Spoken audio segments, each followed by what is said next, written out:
자, 심리사회 이론의 에릭슨의 이론을 다른 걸로 자아 심리 이론이라고도 합니다.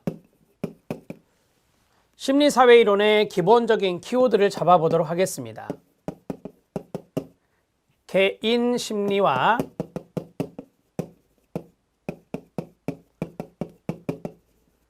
사회 문화적 요소를 강조합니다. 자, 요소의 상호작용이라 했죠. 그래서 이것을 이중적 과정이다 말할 수 있습니다. 심리사회 이론은 자아를 강조합니다. 발달 단계를 전생애로 구분했습니다.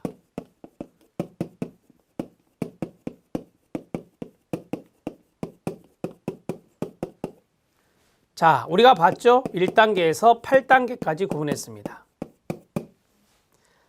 자, 그리고 심리사회 이론에서 기억해야 될 또 다른 부분은 바로 위기적인 측면이 있다라고 했죠. 심리사회적 위기. 자, 이 심리사회적 위기도 8가지로 정리가 될 수 있겠죠. 8단계까지 있으니까요. 각 단계마다. 우리는 1강에서 에릭슨이 이야기한 것 중에 점성의 원리가 있었습니다. 점성의 원리를 제시했다. 이렇게 정리할 수 있습니다. 자, 그러면 동그라미 칩니다. 개인이 있고, 그 다음에 사회가 있고, 그 다음에 여기 있는 전생의 8달 단계를 시간이라고 합니다. 시간이라고 합니다.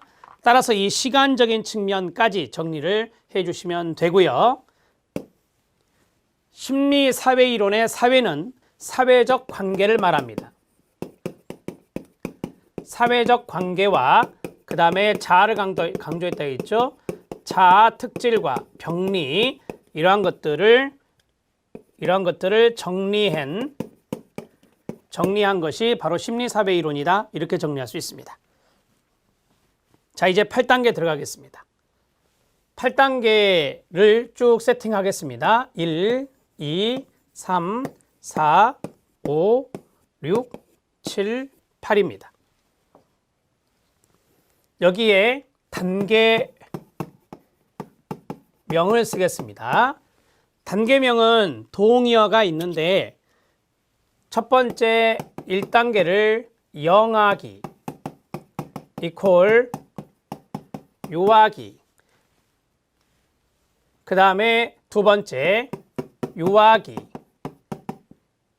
초기 아동기. 지금 여기 유아기와 여기 유아기가 동의어잖아요. 그런데 시험에서 연령을 가르쳐 줄 겁니다. 이게 1단계 유아기인지 2단계 유아기인지를 가르쳐 줄 겁니다. 그러면 이걸 보고 이제 시험을 보는 거예요. 여기에서 18개월까지다 이렇게 나올 수도 있고, 그 다음에 18개월에서 3세 이렇게 나올 수도 있죠. 아, 그럼 여기는 2단계 유아기를 말하구나. 이거는 1단계 유아기를 말하구나. 그렇게 푸시면 됩니다. 자, 세 번째가 학령정기입니다. 학령정기는 놀, 기쁠, 유희 연령기라고도 합니다.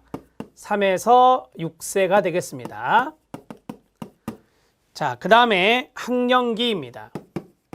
학령기는 아동기와 동의어가 됩니다. 대개 초등학교 시기라고 생각하시면 된다 했습니다. 자, 그 다음에 청소년기입니다. 청소년기는 티네이저, 13세에서 20, 거기 나온 대로 할게요. 2세, 즉 대학생 정도, 중고대 이 정도 됩니다. 그 다음에 청년기가 있는데 청년기의 동의어는 바로 성인 초기라고 말할 수 있습니다. 자, 청년기 성인 초기는 35세 정도까지, 22세에서 35세 정도까지고, 그 다음에 중년기, 인생의 황금기인 중년기를 장년기라고도 합니다. 긴 장자를 쓰죠. 35세에서 64세 미만까지를 말하고, 우리는 노인들을 보통 65세 이상이라고 말하죠. 자, 이렇게 이제 정리할 수 있다. 지금 단계명과 그 다음에 연령까지를 딱 구분했어요. 자, 이제 발달과업, 심리사회적 위기, 이걸 보겠습니다. 여기는 제가 가르쳐드린 대로 두 문자 암기법으로 하시면 됩니다. 발달과업, 위기, 신, 불, 자, 수, 주, 죄, 근, 열. 청소년기는 정, 역. 무슨 말인지 알죠?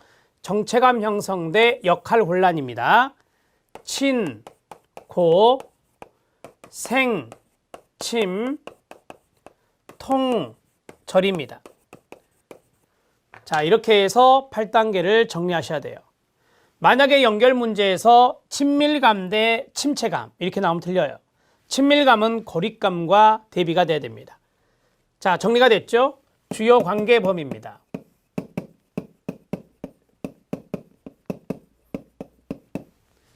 자, 주요 관계 범위는 점점 넓어진다라고 했습니다.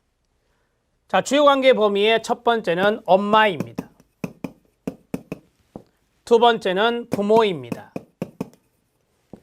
세 번째는 가족입니다. 여기 네 번째 붙어서가 중요할 수 있습니다. 네 번째 붙어서가 중요할 수 있는데 학년기는 이웃, 학교입니다.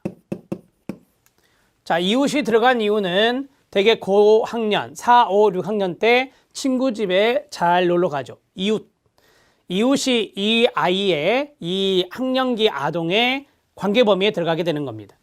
학교는 두말할 나위 없고요. 그 다음에 또래 집단이 청소년기인지는 다 아실 겁니다. 청년기입니다. 청년기를 잘 생각해 보면 사랑하는 사람을 만납니다. 그 다음에 동료, 직장 동료, 직장을 잡아서 직장 동료가 생깁니다. 우애입니다. 그 다음에 경쟁도 합니다. 사랑, 우애, 경쟁 대상자가 여기에 해당될 수 있다. 이렇게 보시면 됩니다. 자, 그 다음에 중년기입니다. 중년기는 직장 동료가 있겠죠. 많은 시간 직장에서 생활하기 때문에. 그 다음에 저는 중년기입니다. 위에 노부모가 계시고 아래 자녀들이 있다. 확대가족, 3세대 이상의 확대가족이 됩니다. 그 다음에 인류와 동족, 죽음을 앞둔 시기에 사회관계 범위는 아주 보편적인 관계 범위, 인류와 동족이 되는 게 노년기가 됩니다.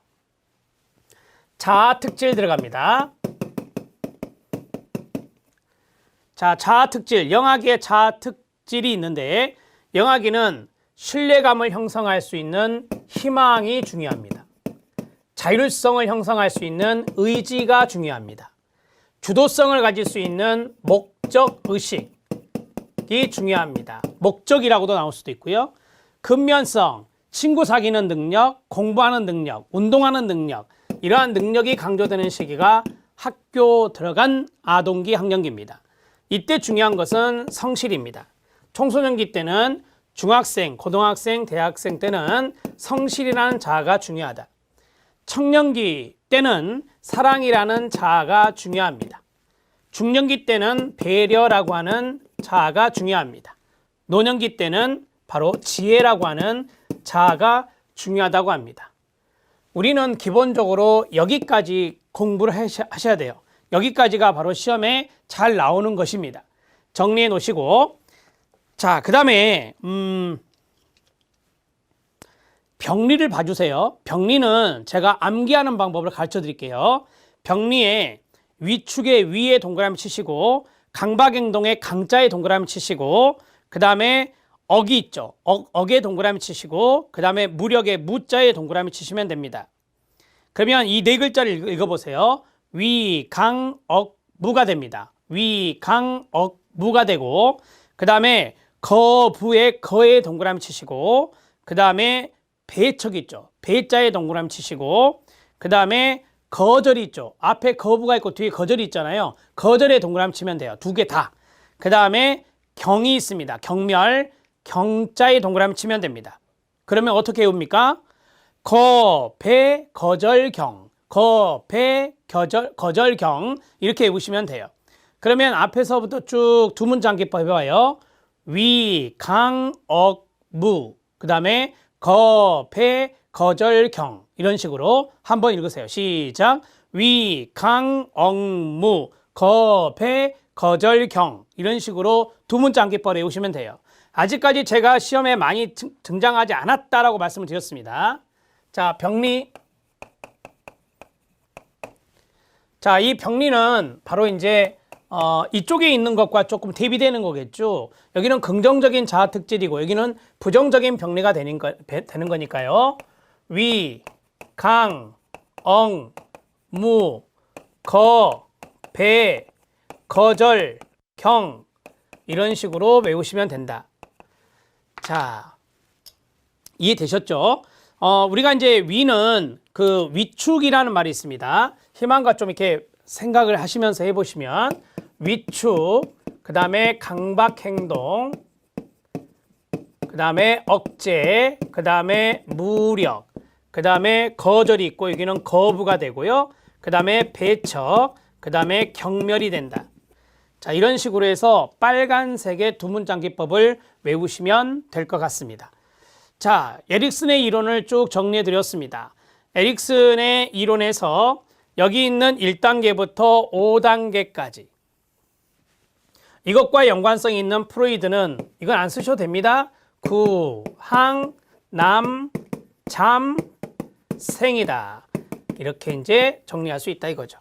그래서 도표에 보면 구항, 남, 잠, 생 5단계가 이렇게 쭉 정리가 되어 있는 거죠. 여기는 이제 애착이라는 게 중요하겠죠. 여기는 배변 훈련이 중요할 수 있겠죠. 네, 학령전기 때는 주도성, 어떠한 목표 의식을 갖고 주도적으로 할 수 있는 그러한 분위기가 중요하다. 그 다음에 이 학령기 아동기 때는 학습 능력, 대인관계 형성 능력, 능력이 중요하다. 청소년기 때는 자아정체감을 형성하는 게 중요하다. 이런 이야기를 바로 에릭슨이 했습니다. 자, 여기에다 한 가지만 더 쓰고 마무리합니다. 청소년기 때 청소년기 때 자아정체감을 형성하기 위해서는 충분히 위기 경험을 할 수 있는 기회를 줘야 된다.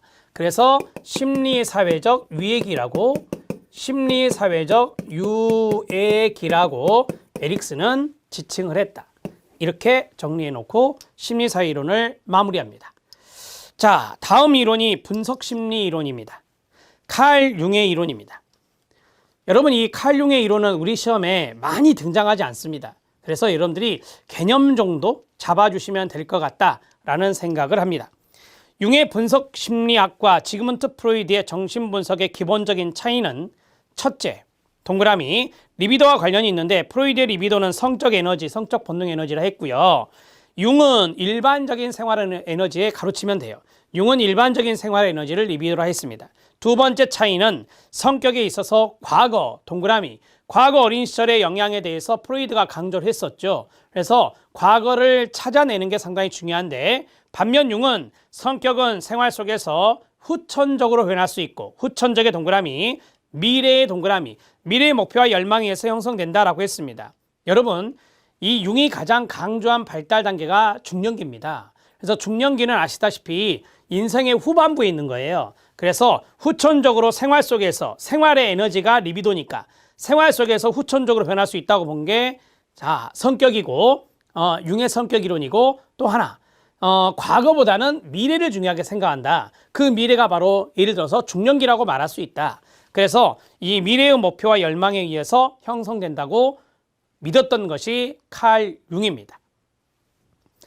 자, 그리고 또 한 가지 말씀드릴게요. 지그문트 프로이트는 남성성에 가까운 이론이었어요. 그래서 페미니스트들에게 비판을 많이 받기도 했어요. 자, 그런데 융은 인간의 양성성을 이야기하고 있습니다. 그 양성론적인 입장을 갖고 있는 게 융인데 대표적인 개념이 아니마와 아니무스예요. 남자에게는 여성적인 특성이 있다. 또 반면에 여성에게는 남자의 특성이 있다라고 하는 건데 남자의 여성적인 특징을 아니마라고 하고 여성의 남성적인 특징을 아니무스라고 이야기해요. 이게 개념에 나오는 겁니다. 자, 한 가지 더. 지그문트 프로이트는 정신의 구조를 의식, 전의식, 무의식이라고 했었죠. 근데 융은요, 융도 정신의 세계를 세 가지로 이야기합니다. 첫 번째가 의식, 두 번째가 개인 무의식. 여기까지는 프로이드 이론과 같은데, 자, 융의 이론에서 특징적인 게 바로 집단 무의식입니다. 집단 무의식. 집단적으로 갖고 있는 형성된 무의식을 집단 무의식이라고 생각하시면 됩니다.